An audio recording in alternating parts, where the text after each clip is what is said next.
Assalamualaikum warahmatullahi wabarakatuh. Teman-teman, pada hari ini saya akan memberikan tutorial mengenai sketsa dari definisi-definisi dalam ruang metrik. Nah, ruang metrik ini kita pelajari pada mata kuliah Analisis Nyata 2, Prodi Matematika Universitas Pamulang. Oke, di sini saya berikan definisi pertama, yaitu diberikan himpunan tak kosong X. Tak kosong X berarti di dalam himpunan X ini, karena tak kosong, saya misalkan di sini ada 3 titik, yaitu X, Y, Z. Nah, berarti himpunan X ini tak kosong ya, karena ada isinya. Kemudian, fungsi D memetakan himpunan X dengan himpunan X ini ke fungsi real. Berarti domainnya adalah X cross X. Oke, di sini ada himpunan X cross X. Oke, karena tadi saya misalkan di sini ada titik X, titik Z, titik Z, berarti untuk X cross X di sini merupakan pasangan terurut. Nah, saya ambil contohnya, misal yang pertama adalah pasangan terurut X dengan Y. Yang kedua, pasangan terurut X dengan Z. Yang ketiga, pasangan terurut Y dengan Z. Kemudian, tadi dipetakan oleh suatu fungsi D. Dipetakan oleh suatu fungsi D. Kodomennya adalah real. Nah, kodomennya di sini real. Titiknya di sini saya misalkan ada 3 dipetakan. Oke, misal pasangan terurut X, Y dipetakan oleh fungsi D menjadi D, X, Y. Kemudian pasangan terurut X, Z dipetakan oleh fungsi D menjadi D dalam kurung X, Z. Kemudian pasangan terurut Y, Z dipetakan oleh fungsi D menjadi D dalam kurung Z, Z. Nah, ini tadi domainnya atau darah asalnya, kemudian ini kodomennya, yaitu pasangan terurut X, Y menghasilkan kodomennya adalah DX, Y, anggota real yang memenuhi. Oke, di sini sifat pertama, sifat kedua, sifat ketiga. Sifat pertama di sini DX, Y lebih besar sama dengan 0 untuk setiap X, Y anggota X. Awal tadi sudah saya jelaskan bahwa X, Y adalah anggota dari himpunan X. Nah, lihat di sini, DX, Y disebut jarak. Jarak atau metrik antara titik X dan Y. Nah, saya misalkan di sini. Lihat di sini ada titik X, kemudian di sini ada titik Y. Di mana titik X dan titik Y-nya ini anggota dari himpunan X.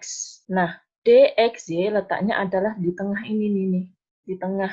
Kenapa di tengah-tengah ini? Karena dia merupakan jarak antara titik X dengan titik Y. Nah, menurut sifat pertama tadi adalah DXY lebih besar sama dengan 0 untuk setiap X, Y, titik X dan titik Y anggota himpunan tak kosong X. Nah, karena di sini jaraknya ada, oke, dan pastinya di sini jaraknya lebih besar dari 0. DXY lebih besar sama dengan, maaf, ini DXY lebih besar sama dengan 0. Kemudian, ini kenapa di sini satu titik ada X, ada Y. Jadi titik ini dinamakan titik X sekaligus titik Y. Sehingga jarak dari titik S ke Y itu jaraknya adalah 0 karena dia tidak memiliki jarak sama sekali. Jadi ini adalah penjelasan dari sifat pertama. Kemudian sifat kedua di sini.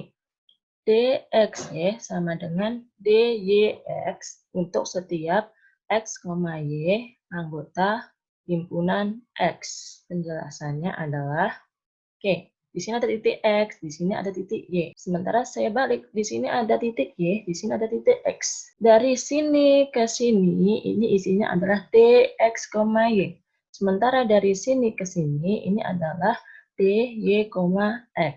Nah, ternyata yang tadinya titik X, saya ganti dengan titik Y. Yang tadinya titik Y, saya ganti dengan titik X.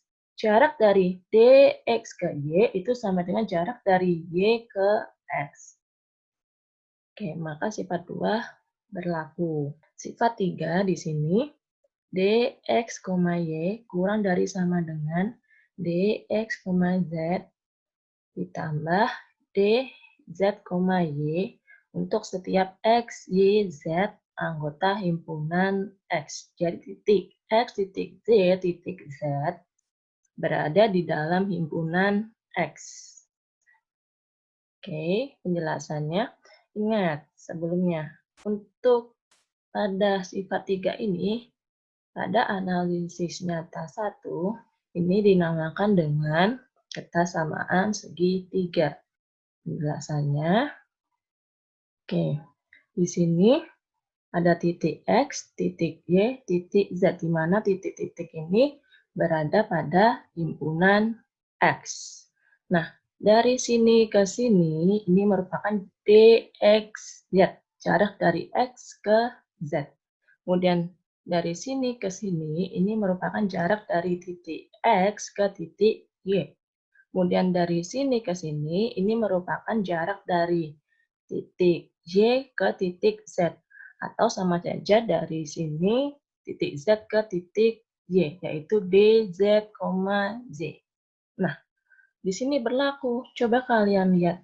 Jarak dari titik X ke titik Y, oke, ya, kurang dari sama dengan. Kurang dari sama dengan berarti bisa kurang dari ataupun bisa sama dengan penjumlahan jarak dari titik S ke titik Z ditambah jarak dari titik Z ke titik Z. Oke, penjumlahan dari jarak X ke Z plus jarak dari Z ke Y. Nah, jika berlaku untuk ketiga sifat ini, himpunan tidak kosong X yang dilengkapi dengan suatu metrik D, oke, metrik D disebut ruang metrik yang ditulis dengan himpunan X dengan metrik D, pasangan terurut, atau cukup ditulis himpunan X saja, dan setiap titik X yang terletak di dalam himpunan X disebut titik. Oke, itu tadi penjelasan dari definisi pertama. Selanjutnya kita masuk pada definisi 2. Persekitaran atau neighborhood titik X anggota dari himpunan X. Oke, di sini berarti dalam himpunan X terdapat satu titik X. Di dalam himpunan X, oke, ini adalah himpunan X. Di sini ada suatu titik X dengan jari-jari R. Jadi persekitaran titik X anggota himpunan X dengan jari-jari R.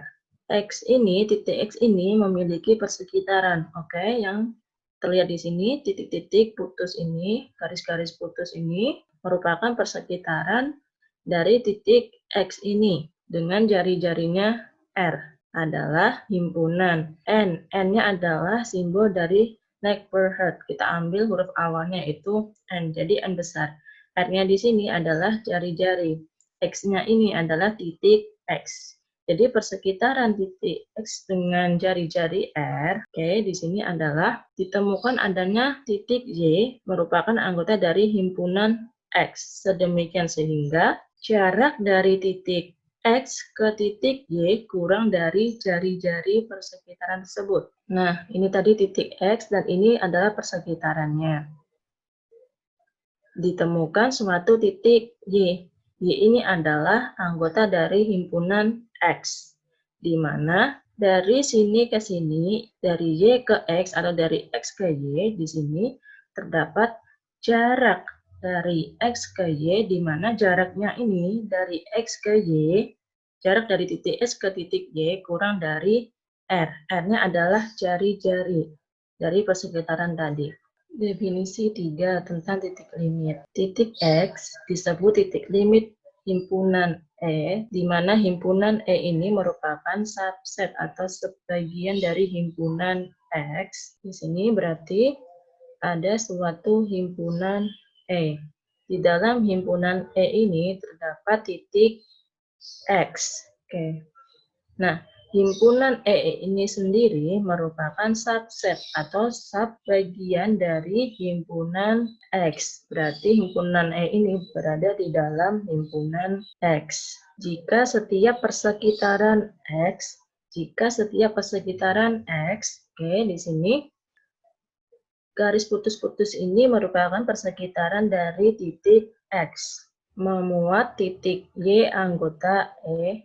Di sini terdapat titik Y. Memuat titik Y anggota E. Titik Y ini terletak di dalam persekitaran X. Dia merupakan anggota dari himpunan E dan X ini tidak sama dengan Y. Artinya adalah titik X tidak sama dengan titik Y.